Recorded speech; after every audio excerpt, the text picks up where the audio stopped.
All right, I hate to end it right there. That's like the middle of the song. But if you want to hear the rest of it, you can. Yeah, the bridge. This is the bridge. The show is the bridge.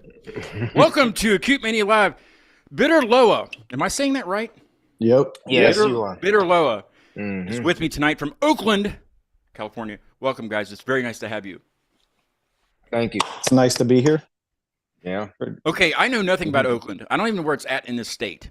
Like on the map. I probably should know that. Like, what's the biggest city? I know Oakland itself is a big city, right? But like, what's the one that I would know? Like, San Francisco. It's like right across the bay. Yeah. Okay. 8 miles away. I did have a band from Sacramento once. That's probably nowhere near, right? Yeah, it's pretty close. Like, is it? Like 2-hour drive, maybe. Wasn't there an earthquake up there like last week or something up that way? There may have been. You know, there's earthquakes up here often, but most of them don't really cause too much damage. So I think we had a minor tremor, but a lot of them, you know, the last one probably was a little more Southern California, maybe a couple of 100 miles away.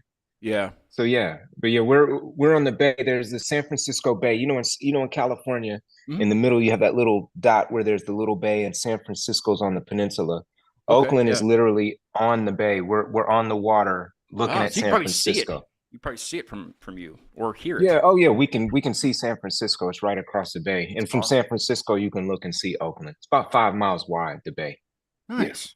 And Alcatraz is there too, right? Alcatraz. Yeah. Have you been? Can you go there? Is it like a tourist attraction? It is a tourist attraction. Have you been over there to get spooky with it? Getting spooky with it. Anyway. So standard. We'll talk landmarks later on and probably talk a little bit about that too, since Halloween's coming up and that's the spooky season or something.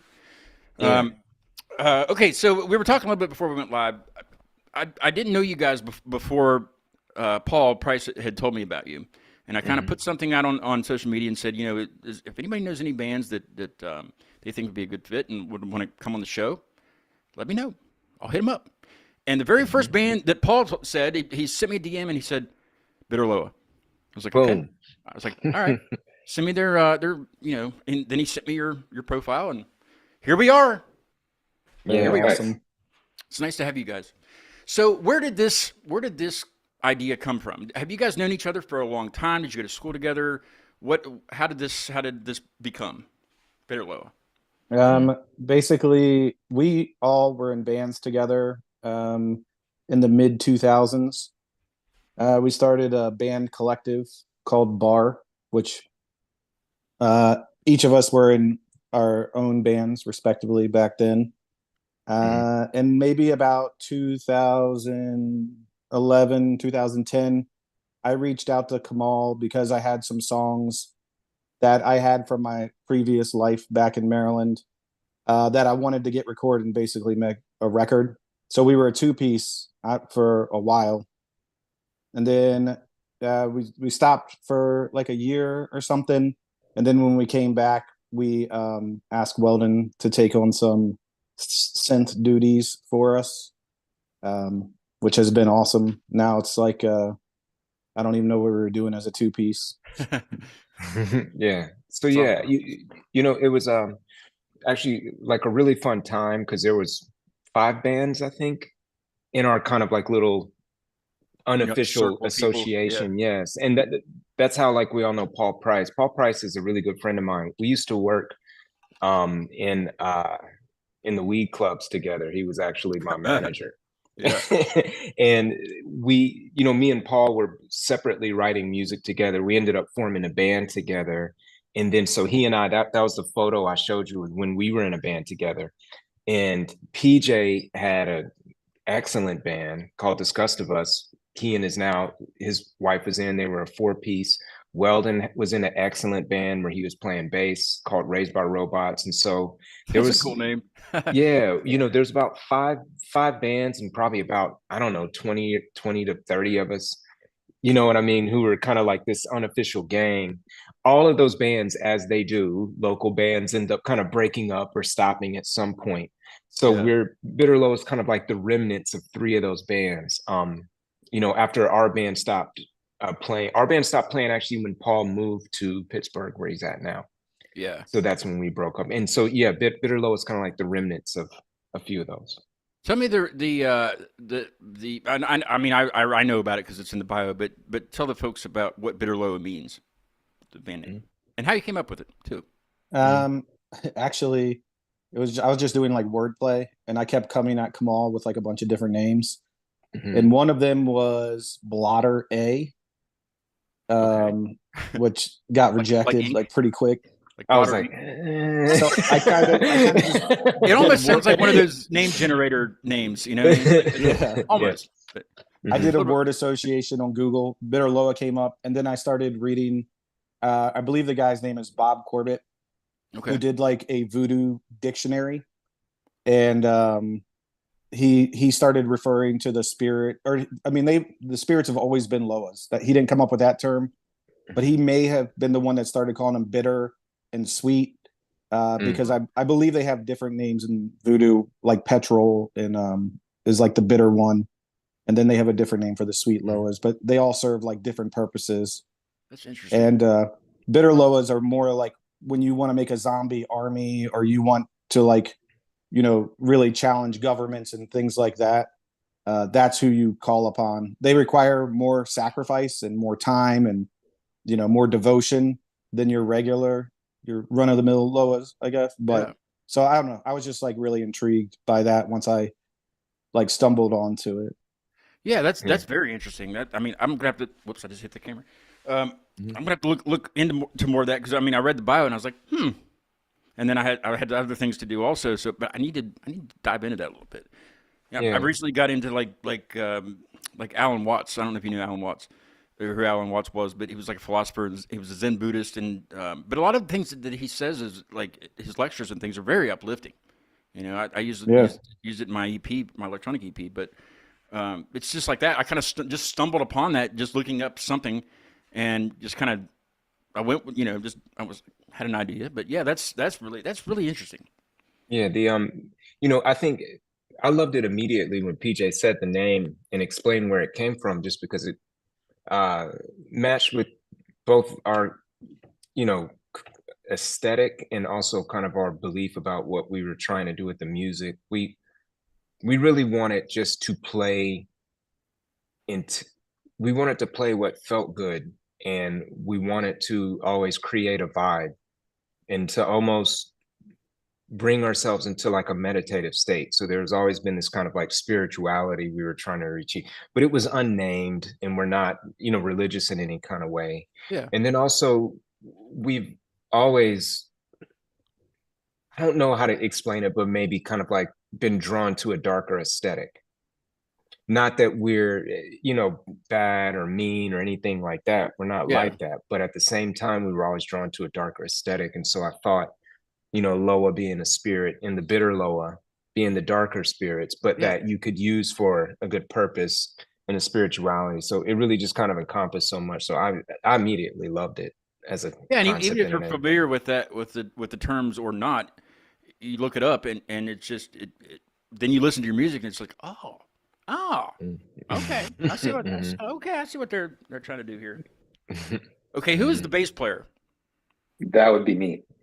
Okay, there was a the band I saw on Friday in Pittsburgh, Source, which we'll hear for the outro tonight, but they're it's a 3-piece, and they so the singer or guitar player has to do his thing. Well, there needs to be another guitar player almost, like for the distortion to happen as effectively, right?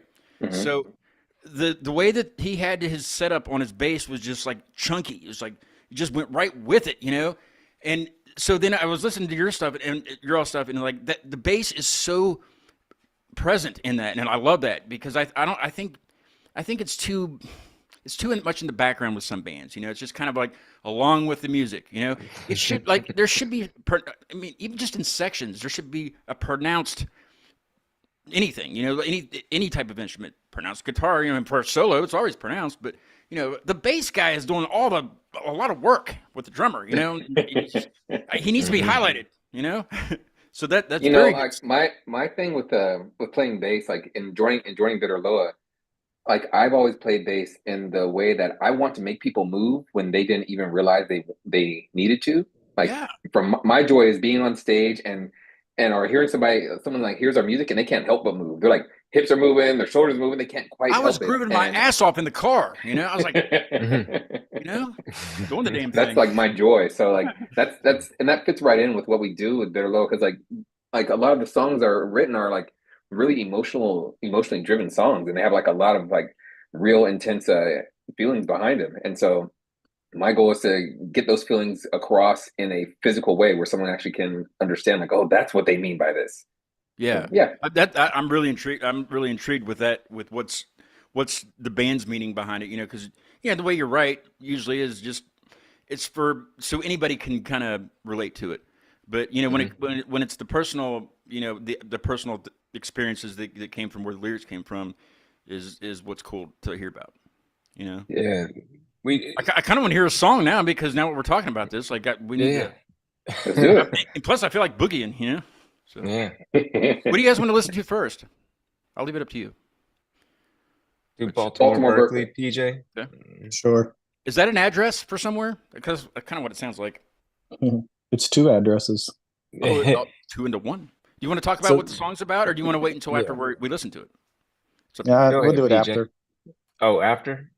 Oh, you want to do it now? Well, yeah. How about we talk about the lyrics first, or the music first, or one of those, and then we can talk about something else afterwards? I don't know. Yeah. It's an idea. I mean, PJ's I'm cool with whatever. Yeah, PJ's from Baltimore and Berkeley. It's kind of about his migration out here from the east to the west. Berkeley is right next to Oakland. Okay. On the West Coast. So, Berkeley and San Francisco. So is that where like the music school is? There's a music school in Berkeley, right? No, that's in Boston, I think. Or not music school. There's something in Berkeley. Berkeley School of Boston. Berkeley School of Music. There is a Berkeley School of Music, but that's Boston? In New York, isn't it? That's a bunch of somewhere crap. over there. That's a bunch of crap. But then subsequently, the Berkeley, California that is out here does have a really good jazz school. That might be it. I don't know. but it's not the same. Yeah. So yeah. Do you know UC Berkeley as UC Berkeley, or if I said Cal, would that be familiar? Do I? Yeah. Cal Bears. Yeah, I probably know it as Cal. Yeah. Cal. Yeah. Sure. Yeah, they're decent in like sports, like football. I think they're decent. Yeah. We have our years. Kind of like West Virginia. We have our years for sure. That's all in our area: San Francisco, Berkeley, Oakland. This is all the Bay Area. We're all like nestled. You got the best of everything there. It sounds like like everything. Except for housing and cost of living. Yeah. Really? Yeah. So it's real high out there. It's ridiculous. Yeah. But the cost of, we don't have to go into all that. Well, let's listen to the song. Let's listen to the song first, and then we'll talk about housing costs, right? Yeah. Sounds good. Okay. Here is Baltimore Berkeley by Bitter Loa. Now check this out. This is this is the stuff.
That's fantastic. Thank you. Very It's even better, you. I say this every show pretty much, but it's just even better, with cans on. You're hearing all this stuff happening, and it's just very good, very good. Thank you. I just want to bebop for the rest of the week to that stuff. Can't promise you anything, but I'm probably going to do that. But yeah, that's good stuff. So okay. I kind of need to know like influences at this point, because like after hearing that, there's a lot of things happening, and I've never heard this. It's a different. It's not really a different style. It's a different like sound. What tuning is that anyway? Like, that's not standard tuning, right? No, it's standard tuning. Is it really? Yep. Okay, I'm wrong there. I'm super lazy. There's no way I'm like jumping into different yeah, same here. I get you there. Yeah. Okay, well let's go around individually and do influences, and then we can do like the band influence if you want. Anybody can start. I don't care. Anybody? I did want to say that song. Sorry. Hold on. That song is about my wife. When I moved here, I met her. I moved from Baltimore to Berkeley, kind of, and then I wrote that song a long time ago, and then I readjusted it for this. Okay. But I get accused of always writing songs about her, but that's the only one. Hey, that one is straight up like about her. Every song is about something that happened in your life, Yeah, just like our very early relationship. But yeah.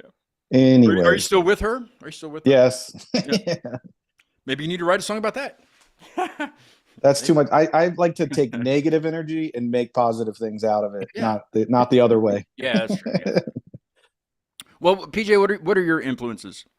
Personally, I'm pretty I'm a big Joy Division fan, and anything in that like emo thing. I grew up on a lot of Dead Kennedys and Philly's Finest, the Dead Milkmen. When I started this with Kamal, I really had like a morphine style in my head, because they had that like slide 2-string bass, and then they had a alto or a baritone saxophone player that was doing like more of the melody, and then and a drummer. And I was kind of thinking like, I'm capable enough to play guitar. Kamal can play drums, and then Weldon can really like do those like swooping melodies, and kind of bring he does rhythm and sadness in it. And that's kind of like that's kind of where I was, like a morphine style, like maybe an early Beck where he had his acoustic guitar. Everybody forgets about that version of Beck, Yeah. I get kind of a Radiohead feel somewhere in this stuff. I don't know if that's anywhere. That's one of my influences. I gotta say, like, it's funny because like my influences cross genres. I like Radiohead and the Smiths are some great bands I really appreciate, but then also Rick James and the Brothers Johnson funk bands are as a bass player. That's what hit me. Yeah, sure. Yeah, there was definitely a Radioheady kind of feel in there. Yeah. I mean, I would say for drums, maybe like I like Josh Freese a lot. Josh Freese, he's played a lot with A Perfect Circle, which some of the that's my favorite band of all vibes time. In there. Oh, really? Nice. Well, there you go. Okay, so yeah, because you knew who he was, but he's also played with like Nine Inch Nails and a ton of stuff. But he always plays. He plays just enough. Yeah. He doesn't overplay it, but he's also like creative, and he plays to the song. So I really like that. Definitely, like Dave Grohl has always been a huge influence on it. In bands, I don't like Interpol always has, to me, a really solid rhythm section. Their drummer and their bassist are always in lock-in is very important. It was before the bassist left. We had a whole conversation about this. In there, maybe like some Walkman. I don't know if you're familiar with Walkman. But in there, as a band, and kind of, even though I don't think our sound is new wave or dark wave or whatever, we've been described as no wave. You know, so kind of like some post-punk and no wave, new wave-ish kind of influences like that, I would say move me. There's so many genres, you know, and subgenres and subgenres of subgenres that like what do you call anything anymore, you know? Like it's not alternative, but it could be. You know, it's not emo, but it could be. You know, so like you know, right. It's Bitter Loa that's Bitter Loa stuff, you know. Yeah, that's really for like the listener to listen and then figure out like, oh, this goes in this department in my record collection, you know, or it's to categorize your cassettes a certain way. That's not really for bands to decide. Yeah, it's too difficult anymore to just. It's like a personal. Yeah, it has decision. to be. It has to be, and you know, you're nobody really has a physical library anymore. I mean, some people do. I had a buddy that had a whole wall of CDs, and he had them all. They were mostly Grateful Dead like live albums because he was a huge head, but he had them all like alphabetically and just. I mean, it was nuts. Yeah, and he wasn't not like OCD or anything. Just a huge fan. But yeah, but yeah, you're right. I think it is more of a, you know, wherever you have your music, you know, online or physical, you kind of categorize it, you know. That's so crazy. Like Grateful Dead and bands like that had zero, like, or not zero. Like Grateful Dead had a little bit of like MTV and a little bit of radio, but not like their following suggests. Like Violent Femmes did the same thing. Like. Yeah. I don't know. I guess it's just a different time, and but it's pretty amazing. Some of those like Fish is another example of that. Fish, they have zero. Yeah, he was a big Fish. He had a whole section of Fish. Yeah, this is crazy. A fish. That's what we call it in West Virginia. Fish. You don't, PJ. You don't really have a. You got a little bit of a California accent going. Is that just that's hilarious? That's I can introduce you to some people that would say something else. So they think you have. Do you guys think that I have an accent? Like a little. I have a little drawl. Definitely not southern. I can really bump it up if you want. I can really get you. No, I really be vintage with this. You know. You know, I was going to say you don't really have that much of an accent, which is interesting because I know. Don't a lot of newscasters come from your part of the country because your accent is so neutral? Like there's like one part of the country where a ton of newscasters, like that's where they get their accent from because it's not Southern, it's not East Coast. Well, a lot of newscasters, because I was a journalism major in college, and a lot of newscasters though they change the way they talk to sound professional to be on the news. Right. So, like, it doesn't matter how they talk. I don't think there's a neutral place anywhere in the country that they. Well, can you do a little bit of the West Virginia? Is it like a big? Yeah, I can do a little bit. Yeah. I mean, I don't do. I got a buddy mine lives up in the holler here. He can talk real good like this. Yeah, that sounds right. That's okay. No, yeah, that sounds. It's the best I can do. Where I'm from, like Kamal's actually from Alabama, and where I'm. Oh well, you should definitely have it You should be able to do it better than me. Are you acting right now with your? No, I've lived on the West Coast too long, but no, I recognize your accent when you said that. I was like, so you feel at home. I know people, yeah, you're welcome. Like that. But Alabama's a little different too, right? It's like, it's a lot different. It's a little hard. It's a little harsher. Even than that. West Virginia is kind of like that too. I mean, West Virginia. I live in the northern part, and you know, the southern West Virginia. It gets. I mean, you're right next to Kentucky. Yeah, that's different. And the southern coal fields. You know, like those people are hardcore. Damn it! And they're, you know, you don't want to like step foot on their property. They're going to shoot you, kind of people. You know, like up here. Yeah, you step on my property. I'm probably going to tell you to go away, but like, no, I'm not going to shoot you just for stepping on. You know. I really don't care. Just don't litter. You know, I yelled at the kids at the bus stop one day, one afternoon. These kids get off at the bus stop down here, and I don't have any kids. I have a cat.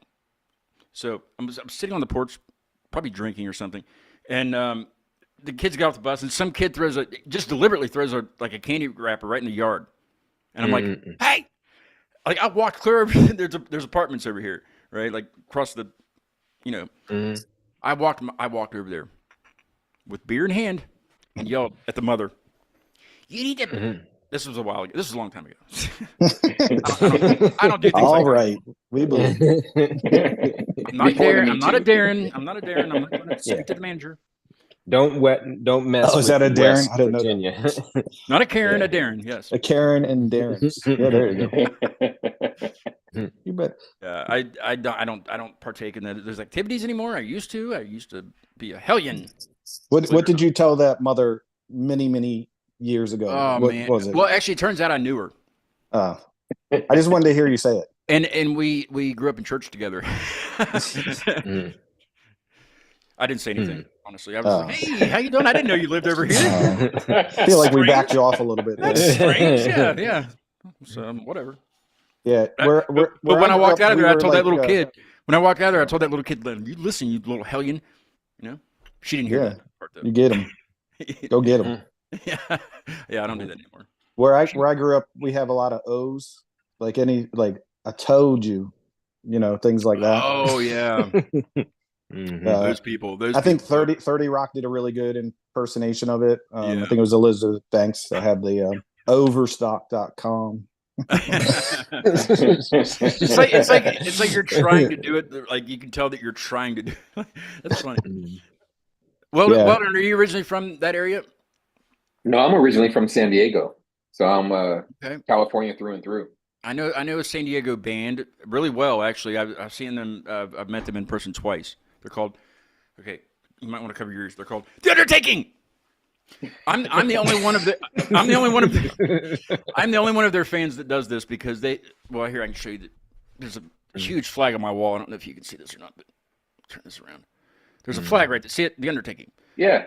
Okay. Yeah. There's an exclamation mark at the end of their name, and as a journalism major and knowing a lot about the grammar and things, you're supposed to really pronounce a sentence when it has an exclamation point. So I'm the only one that does that. Nobody else, and I can't believe that. So every time are they still around? I are. knew them. I know. Funny enough, I know them, but I knew them back in the day, like pre-pandemic, like 18 or 19. They are definitely around. They've been on the East Coast twice. I've seen them twice over here. Oh, nice. Coolest dudes in the world. The Undertaking. Actually, leading up to that show, I think I found them on YouTube or something. I was just watching, listening to music and stuff, and they just came up. But I was leading up, we scheduled the show and everything, and leading up to that for like a month, every show I would say that, with whoever I was talking to. So I clipped apart all those little clips of me doing that, and at like the night before or something, I released that clip, and it was just like the Undertaking, so over and over again. It was hilarious, and I think that annoys them though because I'm the only one that does it. And it kind of hurts my voice. I'm not I don't scream in a band. I sing in a band, but I don't scream or anything. So it kind of, I got really tired of doing that leading up to that show. But then I had them on again, and it was just like, oh man, I got to do this again. But have you ever heard of that Irish band Therapy? No. Okay. Is that the entire name of the band, or does it? Yeah, it's called Therapy, but it ends with a question mark. So I think Therapy? You got it. I figured. Therapy. I figured you'd get it right away. Therapy. Yeah, like that? You got it. Are they still together? I have no idea. That would be a great because I used to do. I haven't done it for a while, but I used to do like a 2-band banger, like have two bands on one show, whether they knew each other or not, but just to see, and that would be very good. We have The Undertaking and Therapy. Yeah, on the there same you show. go. Think about that. Making two ends meet. Or you could just put one at the end of your name, Bitter Loa. I mean, maybe not. I think you're doing fine. Were you in bands yourself? You were in bands yourself. I've been in What a you few. Play? Right now I sing. See, I knew it. I knew you were a singer. I was like, he's probably the front man. I could tell. Well, I'm not in the. I don't put myself in the front. I put myself kind of to the side. I don't. Yeah, but still, I know the guy. But I also play. I play a thing called a. See, Weldon, you play synths, right? Yep, play a Moog sub fatty. Okay, so you know what a Moog DFAM is then? Oh yeah, absolutely. I play that and I sing. Okay. Nice. Of course, I don't play it the whole time. It's a very overwhelming instrument, but yeah. How many people are in that band? Well, we still need a freaking drummer. So come on over.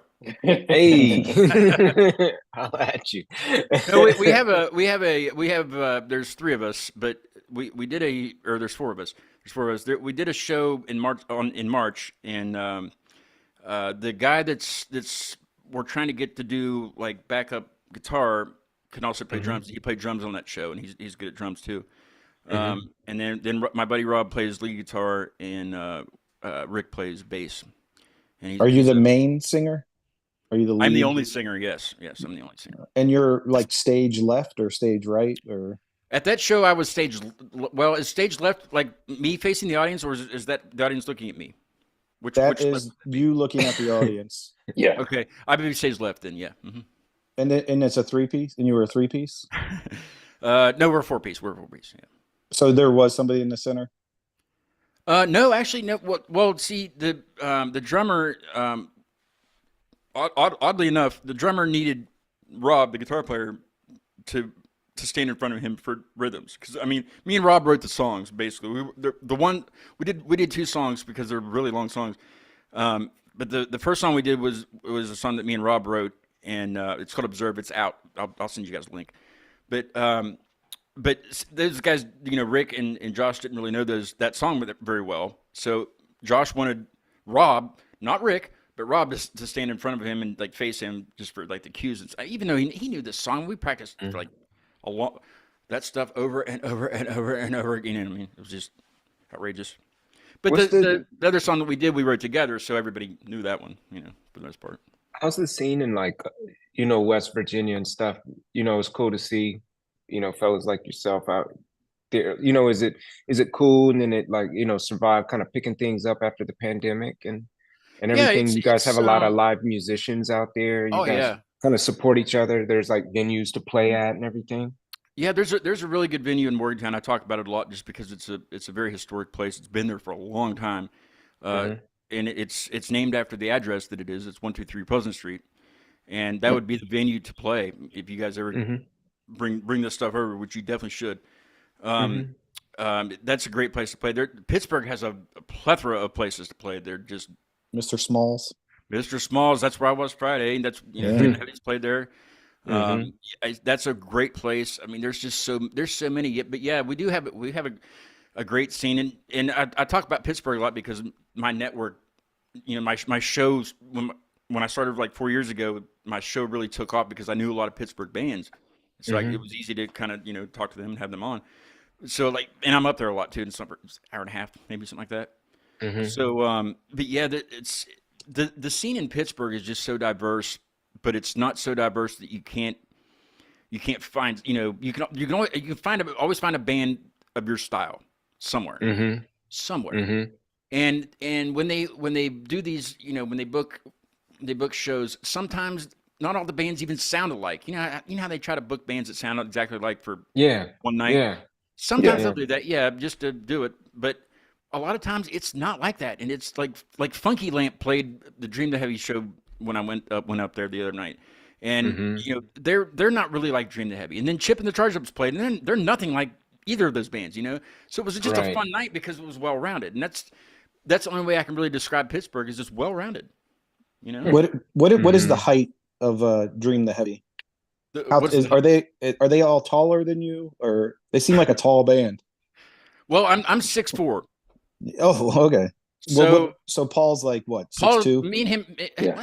Him and I are basically even, I think. But he's always wearing like a freaking suit or a top hat or something, so he looks like a dad, But he's not even the tallest in that band, right? His beard goes down to like his knees, so it's crazy. TK's about like 4 feet tall. He's like so he is small. Okay, yeah, he's like it's beautiful, but and the drummer's sitting down, but Solly's probably about my height, also maybe a little bit shorter. And okay. Isn't somebody taller than Paul? I thought one of them was tall. Maybe they were on stairs. I am. Is the band? Have you heard of a band named Cloak Dagger? Cloak Dagger. They're like a hardcore band. I don't know if they're from. Yeah, because I think they're from Richmond, I think. Yeah. Okay. Well, never mind. Shitty Virginia, okay. Right? The shitty. That's the shitty Virginia. Okay, never mind. Yeah. Well, they were like a Southern hardcore band because I was like, I like them. Well, we have a band. I have a sister in Virginia. Yeah. So do I. I have a uncle in West Virginia, Cape and Bridge. Good. He's in the best part. Good. Tell him to stay there. Yeah, he's on a mountain. There's some good bands. A lot of mountains here. Some good hardcore I heard kind of coming out of like the South or like Virginia. Cloak Dagger was one of them, but they remind me of a band that's kind of from out here. Hot Snakes and Drives Like Jehu. Have you heard of them? No. Drive Like Hot Jehu Snakes or sounds Hot like Snakes? a. What does that sound like? I can't think of what that. Anyway, go on. Sorry. Yeah, Swami Records. I feel like you would dig them because they're from I think they're out of San Diego. I'm willing to bet your friends. I'm willing to bet your friends in that San Diego bag know them because Swami Records. Who? The Undertaking? You're talking about them? The Undertaking is from like San Diego. Ask them about that Hot Snakes. Drives Like Jehu, Swami Records, because they're kind of known as one of those like little underground and really good music. But I'm sure they do. Anyway, Cloak Dagger is a band I love. They're not from the good West Virginia. They're from the horrible regular Virginia. So the bad lovers. The haters. The haters is what they are. Yeah. I actually have a lot of family in Virginia now that I think about it. Well, you tell them they might as well move. Yeah, get back across the Potomac. Actually, I'm thinking of moving at some point, and not in the near future, but I got a damn nice studio here. This, I don't want to move again. I was in a single wide trailer for 12 years. Yeah, a mobile home. It's not a mobile home. It's a trailer in West Virginia. Okay. Yeah. It's a trailer. It's not a single wide. It's not anything. It's a trailer. I lived in one of those for like 12, 15 years. Too long. Like there was a hitch on it, you were saying. There was not on mine, but my neighbors had one on theirs, so they put flowers around it, like mulch and things. Yeah, there you go. You gotta highlight it, make your hitch look pretty. Yeah, right. Like that. What do you say we listen? Well, I don't want to listen to the other song yet, but let's talk about like landmarks and things since we're talking about other states and and accents like this. Okay, so Oakland, California. There's probably not like a Hollywood sign. I'm just thinking that there's got to be some kind of a sign that says Oakland. That's no. I don't think so. I mean, there's street signs. Well, we have street signs too. What? And we wear shoes also. We do wear shoes. Some of us. When you go to 7-Eleven, but otherwise it's optional. Yeah. Well, it's not a huge priority. Yeah. Yeah. It's not a huge priority. Well, like probably one of the biggest landmarks would be say like the Lake Merritt, which is kind of in the middle of the city in downtown. That's where the famous Karen video was made. What's the woman who the barbecue Becky? Oh, barbecue Becky. You mean what? Yeah. What happened with Becky? You don't remember barbecue Becky? It was like during the pandemic years, and it was like the white lady that was mad because the black people were barbecuing illegally. I was thinking like she got barbecued. And that's no. I will actually admit those black people were barbecuing illegally. Well, they were using coals. They weren't barbecuing illegally. They were using coals. It wasn't illegal. It was an illegal barbecue. It's very true. So they were gathering basically. They were supposed to be social distancing, things like that, right? Is that what you're saying? Yeah, they weren't supposed to be barbecuing with that coal, man, but they didn't care. And so she tried to report them. And it became this big thing because she was posting live like on Instagram or on the social media. They called her Barbecue Becky. Yeah. And so and it became this nationwide thing, and there was like protests and anti-protests, and it was this huge thing. Yeah, it became nationwide. If you look up Barbecue Becky. Anyway, that's Lake Merritt. That's where we're from. Barbecue Becky. Barbecue Becky. Can you see it? Did you pull it up? No, I'm looking at something else, but I will look it up. I'm not going to forget that. I did find the Oakland gnomes. You know anything about that? No. You know anything about the gnomes? That's by the lake. Yeah. That's why. Yeah. Oh, hold up. Just side note. Did you guys know that there's a whole genre of music called deep gnome? Yeah. I can't imagine what that sounds like. Deep gnome, son. Give me an example of a band, and it sounds like Lord of the Rings on scissor. What? No, come on. No. Look it up. It's on YouTube. These dudes, man. I don't know. I'm just good with the gnome. The ones in Oakland. That version. They dress like gnomes, and they like get real hardcore into their keyboards, and they're like, it's a serious genre. Deep gnome. I'm deep good. Gnome. I'm good with my mall core. You know what I mean? As opposed to like pop gnome. You know, we don't like that pop shit. Yeah. But I don't get into the country gnomes. The country gnomes or the fairy gnomes, I don't get into either. That's like the band we just played with. We were talking about. I don't know if you guys know Rob Crow from Pinback, but he started. Of course, he started a metal band that was called Goblin Cock. What? And was that very now you have my interest. When they play. And some kind of a 12-foot tall stuffed polar bear at the East Bay Restaurant Supply Store. You anything about this? I've been there. I've shopped there, but 12 feet tall. It's a 12-foot tall stuffed polar bear. I don't know. Is that in? That's not in Oakland, is it? It is in Oakland. East Bay Restaurant Supply Store in Oakland. Oh, yeah, it's right off the 80. Yeah, it's right off the 80. Yeah, well, that's something. That's something. I don't know. That's something I came across. Home of the Black Panthers. No, home of the 12-foot stuffed polar bear. I don't know. Yeah, that's what I heard. The Black Panthers are from here. Tom Hanks, like the real ones. Yeah. Oh, okay. Tom Hanks is from there. Yeah, he went to Skyline High. Now he can talk any kind of accent you want. That guy. Yeah. Yes. He's pretty solid. Should have had him on. Oh, real quick, I met Aerosmith when I was in Pennsylvania. Oh, there you go. Not the real, not like you're thinking. Not like you're thinking. It's way more random than you're thinking. Okay. What? One of the guys that works with I'm not sure what I was thinking there. Well, you're probably the Steven Tylers of the world, right? It wasn't anything like that. Mm-hmm. This guy's last name at the it was more of a party afterwards, but his last name was Aerosmith. But it was like arrows, like you shoot with a bow, like Aerosmith. Was his last name. Right. His dad or his grandfather was like a full Native American, and that was his name, Aerosmith. Nice. But he gets all these perks from like hotels and things and restaurants, like right front of the line, just by calling them and saying his last name's Aerosmith. They're like, oh, like on the phone because but of course, Mr. Aerosmith. There is no Mr. There's no Mr. Aerosmith in Aerosmith. You know, just carries a Les Paul on his back everywhere. Yeah. Right. Or just like extremely go ahead. I did once get a upgrade when I was at a Las Vegas hotel because they thought I was Michael C. Hall. You know, because my name is Weldon Hall, and I have a reservation. I come up there, I'm like, where's this? And I was just like, I wanted to get to the hotel room, and the guy was like, he just like looked at my ID, was like, oh, Hall. He's like, yeah, and Michael C. Hall was apparently staying at a presidential suite in that hotel. Yes, that's right. Definitely where you should have been.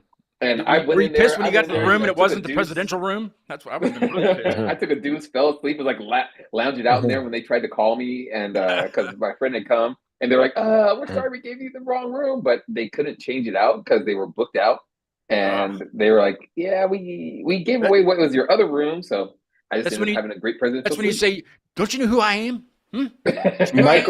Michael C. Hall from Dexter. Yes. He just looked at the name and just thought oh yeah, this is for you. This must be your reservation. Because you figure that Dexter would be using a different name, you know. You would think, yeah. Have you guys gotten any? Has anybody told you look like somebody like famous? Yeah. I get Arsenio Hall. You kind of look like Arsenio Hall. Who? Not much. No, I was going to say, I actually forget his name right now, but he's in the stuff. He's in Breaking Bad for a little bit, right? Wasn't he, Weldon? What's his name? Was he in the Living Dead series? I can't think of his name. Well, if we don't know his name, then we can't tell you if he was. Kamal really nails down names. Yeah. He was Gustavo Fring in Breaking Bad. And he's Giancarlo Esposito, I think is his real name. Giancarlo Esposito. Yeah. Giancarlo Esposito. People say that about you, Kamal? Giancarlo Esposito. Yeah. That's Italian. He's Italian. Everybody thinks he's Puerto Rican. We have a shit ton of Italians in our town. Really? A lot of Italians out there? Really? Yeah, but we kind of welcome them in because their food's good. Mm-hmm. I mean, you can't lie about that. Yeah. No, it is good. It's good stuff. You can't say anything in it negative because of the mafia. Man, they have a lot of Italian. a good Italian food in Mexico on the Caribbean coast, oddly enough. Yeah. Really? Yeah, I think Italians love it out there. I went to Mexico. I was eating good pasta. That's crazy. I've never. That's like, yeah, it's like one of those oxymoron conversations. You know, like I don't know, it's like just like that. You get really good Japanese food in Paris. Was the red sauce good? Like, because they yeah. like oregano in the salsa. Yeah, it's. So I mean, I can see that transfer over. Certain places it's sweet, certain places it's tangy. You know. Kamal, what did you think? Like, was it the red sauces? What were you liking? Yeah, it was good. Red sauces. It was good. White sauces. I mean, it was made by Italians because there's Italians. Oh, you're saying it's just straight up Italian people. Yeah, it's one of those, you know, in some places, like the tourists there, like for some reason, Italians love the Caribbean coast. So I think they're down there so much. And so they're like, we're going to open Italian restaurants. So it was like the real deal. It was like real deal Italian food. Yeah. Do you think the people that make ragu and like prego, do you think they're really Italian, or do you think they just no? Yeah. I was just thinking of that just now, and I don't know why. And I bet you could Google right now the founders of those sauces, and I bet they're like Italian Americans. I got a podcast to run on. Well, yeah. I mean, founders. Yeah, they were probably Italian in like 1914. Yeah, people that make the billions and billions of packages, billions and billions of packages of ramen, they're not really Chinese or whatever. Yeah. They're just people, just like Mr. Ragu was probably Italian, Mr. Ragu. But like related to Aunt Jemima, and all that stuff. Chef Boyardee. Yeah. Oh, now he is the man. He's that French, right? They do something. That's French. Boyardee. My that goodness, sounds that man can make a bowl of pasta. You know what I mean? Yeah. Make them shaped like dinosaurs, and they're delicious. You know. That would be a great chicken nuggets. anything you want. Anything shaped like a dinosaur. He's a chef. He can do anything. Mr. Ragu. Chef Ragu. Awesome. Chef Boyardee. Chef Boyardee. Mr. Boyardee. Yeah, you can't say Mr. and nobody knows what you're talking about, Yeah, he's always cooking awesome pasta for you. When I call him, that's what I use. The awesome sauce, you know what I mean? Awesome Sloth, the song. Sorry. Hey, that's it. Hey, that was the best segue. And I never. It's your show. Go. Relax. I got this new gaming chair the other day, and it kind of took a minute to put together, but check this out. Oh yeah. Oh. I mean, don't get boring because I'm probably gonna fall asleep. Yeah. Good for the back. It's very nice. It's way better than that Target office chair I had for like 4 years. The thing was all wobbly and Anyway. Yeah. All right, you sloths. Get that posture working. All right, you sloths. What's so awesome about sloths? And let's listen to the song.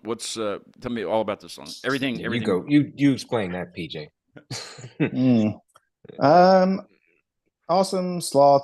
I was I don't know. I was driving home. I had a phlebotomy job at the time. So like hurt veins and things were in my brain. And when you drive, I used to work like out in East California, and then I would drive back into Oakland. And when you come back, you're like kind of on top of this city called Hayward, and the sun is just beaming down on you. And I don't know, that's kind of like where I started writing it. That's really all I got. There's a lot of really dark themes in this song, but I think in the end, it has like more of a Sound of Music quality to it. Now, do you want to talk about It's a little Julie Andrews at the end, but mostly it's more like Fight Club, Chuck Palahniuk kind of featuring Julie themes. Do you want to talk about the music a little bit also? The instruments behind it and how you came to the sound of it, or do you want to wait until after we hear it? I was just gonna say maybe the song is very kind of minimalist, and then this was one song that PJ and I wrote and kind of actually performed a couple of times before actually Weldon came to the band. And then when we kind of reformed the band and Weldon came in and it added this whole new dimension, but we loved the song so much, right, PJ? This was one of the ones that we kind of had to bring back, and then it was really good with Weldon, but we were like, how do we do it the right way? It took us a while to kind of translate it, and now it feels natural, but it took us a while to recapture it. Yeah, you're right, because we recorded it with Bart. That's like who we usually go to record, and we hated it. We thought it was like the worst recording ever. There were two songs that were just terrible. But we've re-recorded both of them now at this point, 10 years later. I'm glad you did. It's a good song. It's the one that I kind of gravitated towards, listening to your things. I think Kamal has had many ideas for drums on this song, but I think where he settled Kamal's the most particular probably out of all three of us. Yeah. Like he wants, like he needs things to be a certain way, and it keeps Weldon and I in check, to be honest, which is good. Because I would run amok with terrible music if I could. But so I think that's kind of what he's referring to, is like there is a lot of space with it. But another thing is that Kamal was also pushing us to spend more time on recordings instead of, I had like a really Fugazi, like punk attitude when it would come to recording. Like, if it's a good song, it's a good song. It doesn't matter what I do. Right. But it's not true. And they proved it with these past two songs, like Baltimore Berkeley and Awesome Sloth. We're both, we spent some time in the studio tracking. Weldon and Kamal both spent extra time in there getting their parts together. And I'm really appreciative of all the time spent on it. It can be really overwhelming, especially just working on one song for like weeks. It seems like, and it's just like, but you got to, you just got to put that time in. And if you can't get it that day, you got to walk away and come back. Just walk away, come back the next day or wait a day. I am a time is money. Okay. We are. Oh, you're having a bad day?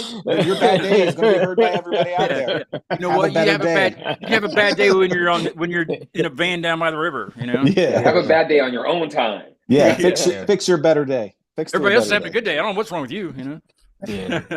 But also, I think because Awesome Sloth was just one of my favorite songs that, I've played in any band. It's just, I love, so a lot of it was like the expectations were set so high because I was like, no, like we're going to record this. We only have one chance, not one chance, but we're never going to do it again. So I wanted to make sure that we gave it the deference that it was needed. So I appreciate them indulging. Well, PJ says you have many different drum versions of this song, so you could do remixes of this song. Remix. Yeah. Also, that wasn't the only time. That wasn't the only time. You record this over and over again, just doing different drums, Yeah. So but this final version, it stays with kind of the minimalism of it. Really, what PJ's doing on guitars is like so minimal, but that's all you need. When you hear it, you're just like, that's all you need, And so it's more like, how do I not mess it up? Like less is good kind of thing. Yeah. How do I add to less this? Less is more, whatever. And just don't mess it up. You know what I mean? Because the vibe is there. So I just PJ only wants to do one take, and then it's off to the. It's done. I don't know if you knew that you were stepping into a group therapy session. But, here it comes. Yeah. Hey, I've worn many pants on this show. That's not the right word. I've worn many hats. I don't know. For a long time, I just didn't feel seen. I didn't feel seen. I wear the pants here. I wear the pants on this show. You wear the cans. You're the can guy. I'm the can.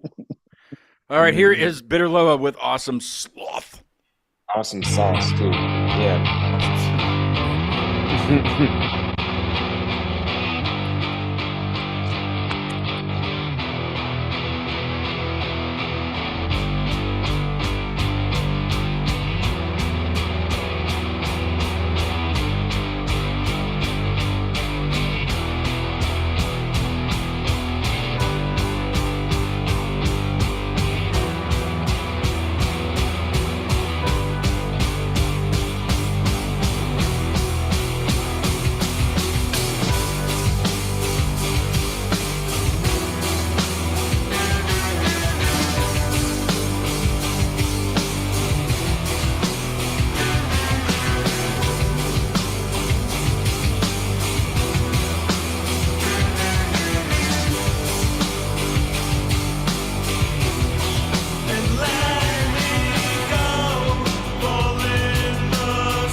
I get a little bit of a Weezer feel out of that.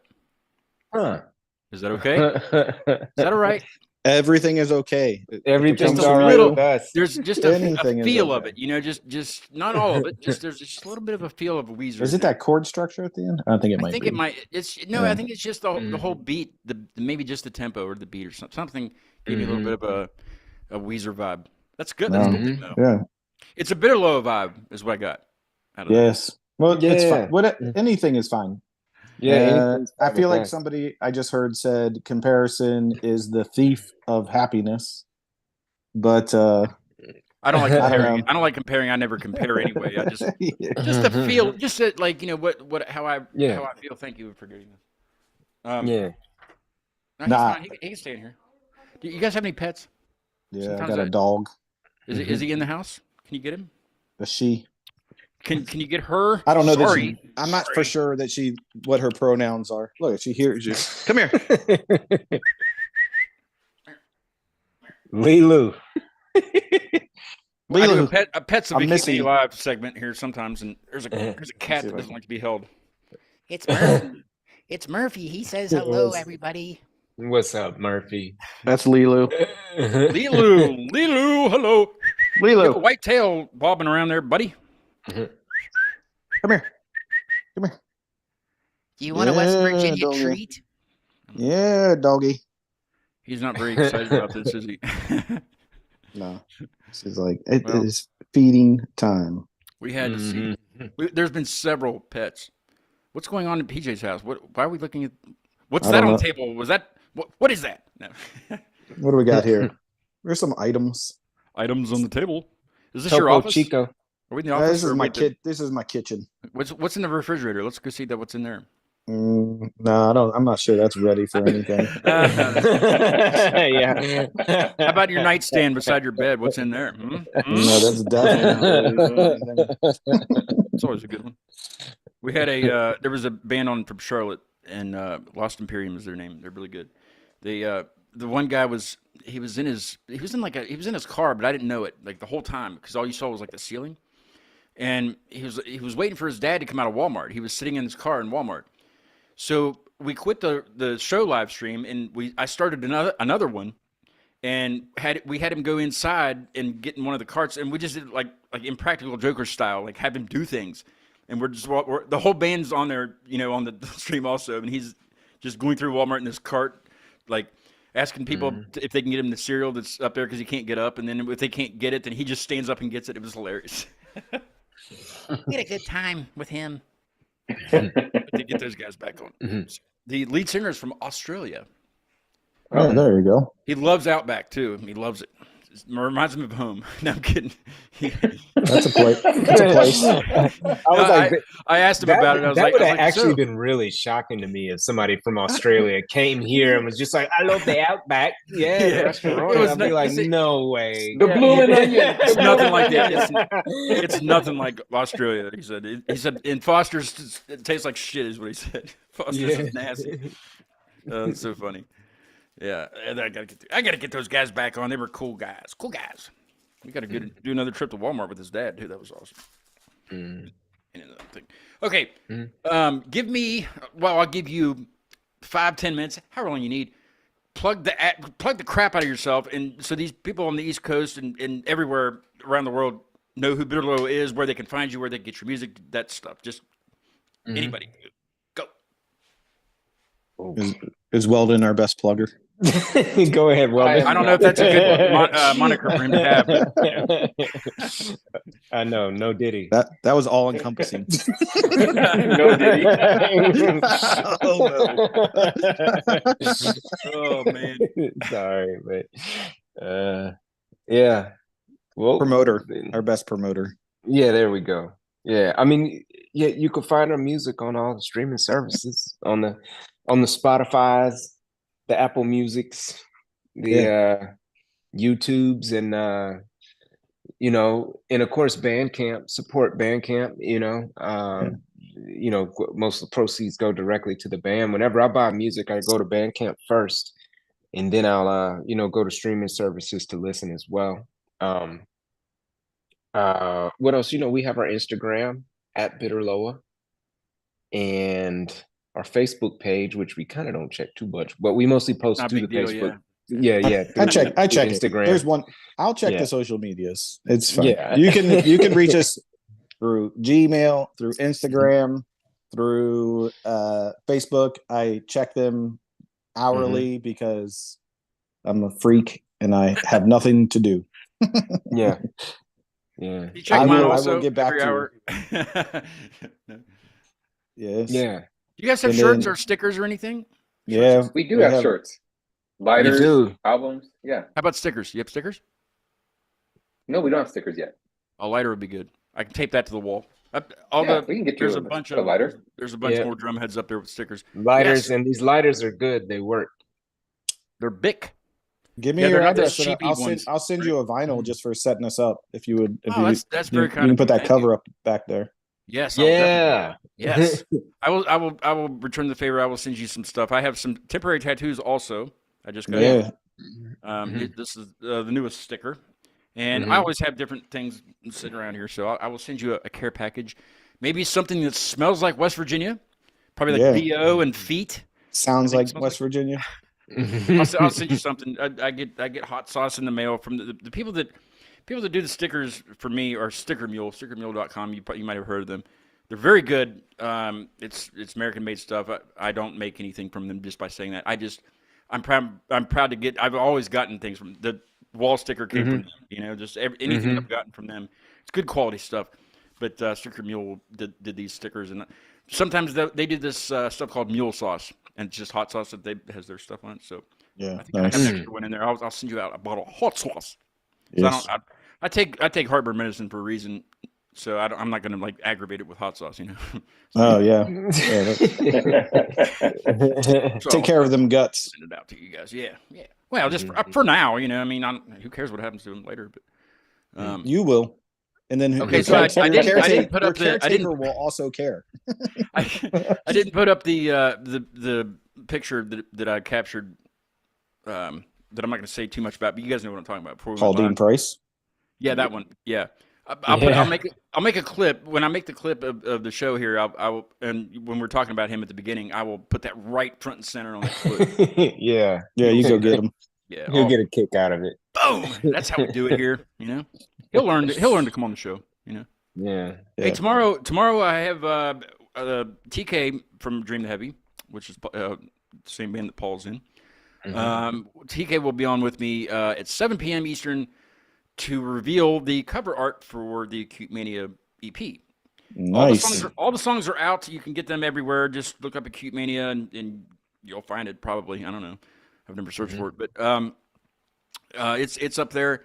But I'm going to be putting it, compiling it in the EP form, and that'll be released probably, I don't know, next week. I don't know, something like that. It probably won't be on the regular Friday release day, but whatever, Yeah, congratulations. We like to release on Tuesdays. Yeah, I did that for a while too. Yeah, but I think I might make this like a Sunday release or something like it, just a right after church kind of deal. Yeah, get your week started right. Exactly. So yeah, that's the EP is called "Delaying the Inevitable," and it's got several quotes from several of Alan Watts speaking is in there, but it's techno. It's like house and techno and stuff, and it's with Alan Watts Positivity. Wow. Yeah.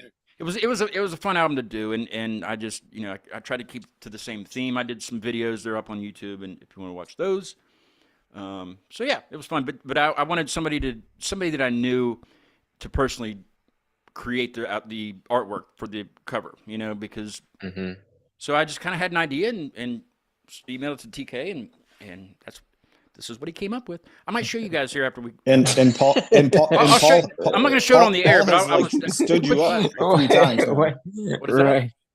What happened? Paul stood you up a few times, so you got to go with TK. Well, is Paul an artist? Paul? Yeah, I know. No, he's an artist. I see what you're saying. For you want the artist to reveal the cover. Okay. Yeah. My bad. What were you saying? Whoa. I was saying he can't hop on the podcast, so No, he can. He can anytime he wants. He can't. Yeah, that's right. That's what I'm saying. He can't.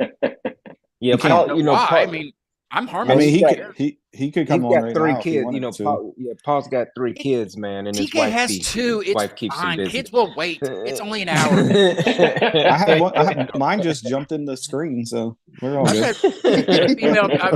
I've messaged bands before, and it's funny. Like, it's okay to just tell me you don't want to be on. Like I don't need to.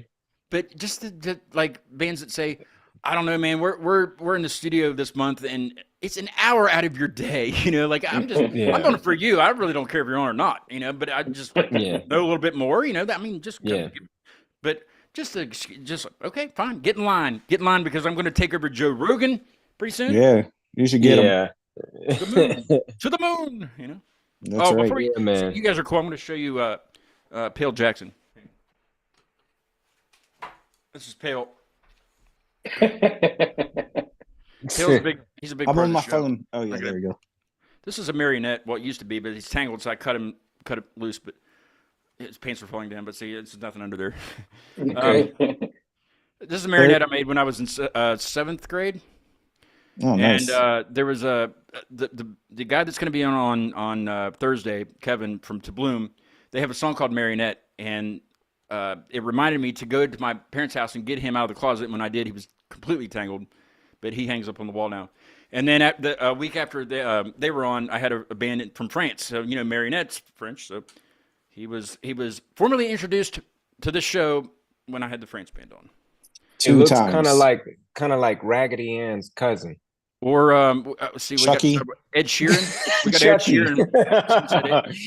Somebody said Ed Sheeran. Yeah. The Elephant Man. There was was it Crystal something Burnett? What's her name? Carol Burnett. We got that. Carol Burnett. What did she do to her mom? Like, what was that thing she did? Anybody? I don't know. I don't know what. You know what it really? It looks a little bit like Napoleon Dynamite. Yeah. I think I put it up online after that and had like a multiple choice. Who does this look like kind of thing? And Ed Sheeran won. It's proving that there is no safety. I don't know what's up with his pants. Maybe I need to get you some suspenders. I'm not going to do that. Okay, he just fell off the wall. I'll get you in a minute. Just stay right there. That's weird to hear. Okay. Thank you guys so much for being on the show. It's been a lot of fun talking about weird dolls that we have, or that I have. And I know. You just pull us right into that. Hey, you remember all those weird dolls we all had? You dodged a bullet, though. I used to have a segment called the Wiener segment. So you dodged a bullet. Okay. Yeah. No Diddy. No Diddy. I'm not sure we dodged the bullet. Maybe I dodged a bullet. Yeah, no, it was a segment about hot dogs, and it was I did it for a year and a half, and I was done with that crap. I was done with it. I didn't come up with it. It was a buddy. Yeah, you've evolved. It wasn't me. I wouldn't come up with something like that. You've evolved as a host. Yeah. You've evolved. That's I need to know what your wieners look like. You're not catching Joe Rogan with that content. Yeah, that was the old. He's not doing it right. That's what it is. Is that it? He'll be calling me for advice here pretty soon. I can't wait. Tom, all the wrong things. You got a list all ready to go. Yeah, I do. I have a laundry list of things. Thank you guys so much again for being on the show. It's been fun. Let's do this again. Do you have new music coming out soon, or what's going on in that realm before we go? We tend to like I think we're gonna try and do 2 tracks this winter, and then My release cat's them eating Tail next Jackson. summer. Hang on a second. Hang on a minute. Mm-hmm. My cat was chewing on him. Okay, go ahead. Mm-hmm. Yeah, save our dolls. Oh, yeah. We probably will record 2 this winter, and then release 2 in the summer next summer. Mm-hmm. Awesome. Then it's kind of our rhythm right now. Well, let me know. Come back on the show when you have the new ones. We'll do it again. I will force Paul to be on the show this time. No, it's all right. I'm thinking we should put that picture up. What do you guys think? I think the world. Yeah, definitely. I mean, everybody loves this guy. I love this guy. This is a good guy. Yeah, it's so strange to see him without a beard. It's just nuts. I know. What happened? I feel like there's a soul patch in that picture too. If I'm not mistaken. It's beautiful. I'm on my phone, so I couldn't see the whole thing. No, it's definitely a soul patch. There is a soul patch. Okay. Yeah. Okay, that's very nice. Here he is. Yeah, it's a real soul patch. Yeah. Yes. I mean, that's just like what a legend. What a legend. You know what I mean? What a legend. What a legend, dude. Look at that guy. Yeah. Oh God, that's so great. How many hearts broke? How many hearts broke? I can't. I don't know. He kind of looks like he looks like Julius Caesar, like one of the statues, like in Rome. You know, beautiful man. Yeah. Like look at me, damn it. The state of West Virginia will fall to that. Yeah. That's hilarious. You know what I should do? You know what I should do for the next Dream the Heavy show? Mm-hmm. Should get a bunch of like posters made just of that face or pillows. A lot of times you can get pillows made. Just hand them out to people. Yeah. Hold them up in the audience. Well, Weldon's bandmate actually they made T-shirts of one of his bandmates, and then everybody, and then they had a show, and wasn't it Mike Rieger's birthday? And then they had a show, and it was Mike Rieger's birthday, and everybody in the audience wore a Mike Rieger T-shirt. So it was like this weird, surreal thing where the drummer in the band was playing, and then he looks out in the audience, and everybody has a T-shirt of his face staring at him. Right. Oh man, that would. I don't know if that'd be embarrassing or like. Oh man. Yeah, I think I'm gonna field that to TK and be like, hey, listen, I got an idea here. Yeah. Find out when his birthday is, maybe do it for that special occasion would be good. Yeah. I think he would. Yeah. I think somebody was him for Halloween in Pittsburgh, like before I knew them, like last year or something, because it was on their Instagram. I don't know. Something like that. Anyway. Well, we're gonna end the show tonight with a band called Source. They're from Boulder, Colorado. I just saw them in Pittsburgh. They're finished. I think they were midway through their tour when I saw them. On their way back to Colorado. Very good stuff. Check them out when you get a chance. Check out Bitter Loa on everything. You can find them everywhere. They're all over the place. Everywhere. They smell good too. And thanks for being on from Oakland. First Oakland band I found on. Yeah, nice. Absolutely, man. We can get you in touch with more for sure. Yes, definitely. I would love to have. And Portland, I think I can do some up there too. Nice, cool. I'd love that. Yeah, definitely let me know. And Sonora. Yeah, all kinds of places. Yeah, all kinds of people. Definitely West Coast for sure. Yeah, I'm down. You guys are episode 297. You know what that means? I'm 3 away. Yeah. From your 300. From 300. Yeah. So you're saying we should come back in 3? Maybe. Yeah. Is that what you're... the 200th show I had the guitarist of Power Man 5000 on the show. That was bomb. Mm-hmm. But I mean, this is Bitter Loa we're talking about. It is, yeah. But I'm thinking maybe. I don't know. We'll see. Maybe 350. Hey, congratulations on your record. Yeah. Thank you. Yeah, dude. Thank you. Have a good release. I hope the TK show goes well. I hope the art is good. TK. Yeah, it's gonna be a good time. It's gonna be a good time. But thank you guys for being on. I mean, it was nice to talk about Bitter Loa and learn more about you guys and what the songs are about, and your style and your influences and all that stuff. It's you definitely gained a fan. I look forward to what you're coming up with next and what's coming out. Yeah, and we really appreciate you having us on and and really listening to our music. I could tell you listened to it and was digging it and stuff. And so yeah, man, it's cool, man. Coming out of it's good to know we got folks in West Virginia there, man. Yeah. You got some listeners. Yeah. I'm gonna don't chew on the doll, okay? That's not Tachibana. He's just looking at me. Where'd it go? But yeah, it's very good stuff. I'm really looking forward to hear what you guys are coming up with. Writing and everything. It's the dynamics are just there's just stuff happening and influences everywhere, and it's just I love that. And it comes together, and it's Bitter Loa. Thank you. Bitter Loa core, we'll call it. That's your genre. Yeah. Yeah, and don't Loa forget core, deep gnome. It's coming. It's the genre. That might be your genre. That might be. I think that's what you're trying to tell the rest of the members, right? It's like, listen, guys, this is the Kamal way. Yeah, I mean that's the way it should be, right? The Kamal way or the hard way. That's right. Or the gnome way. The gnome way. The gnome way. I'm going to change the thing like I do every show to the cover art thing tomorrow. And Bitter Loa, thank you guys so much. It's been a pleasure. Good luck with everything moving forward, man. Good luck with everything. Really appreciate it. You as well. Thank you. Here is The Serpent by Source. Have a great night. We'll see you.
All right, I'm gonna turn this down. We're still live. Guess who just joined the chat? Paul Dean Price. Paul Dean Price is in the chat. What? Fashionably late. Maybe he had to like mow his beard or something. I don't know, something like that.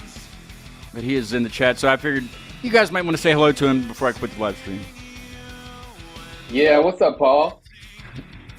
There'll be a bit of a latency. I'll turn this down a little bit. That way, I'll leave it. It's 9-minute song, so we can leave it on in the background. See if he responds here. I don't know if he's still on there or not, but he says, "What did I miss?" And he said, "Bitter Loa loves wiener." And he said, "I dare you, Scott." So I don't know what we were talking about at that point because I wasn't looking, but he might not be on there right now. But anyway, I figured you guys might want to say hello to him. That's why I wanted to.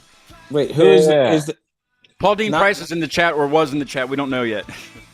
I don't want to do the comparison to take away the joy thing, but I mean that band is like very like is that in your what was that band? Who was that? Oh, the band right now. This is Source, and this is like in your wheelhouse, right? Of bands.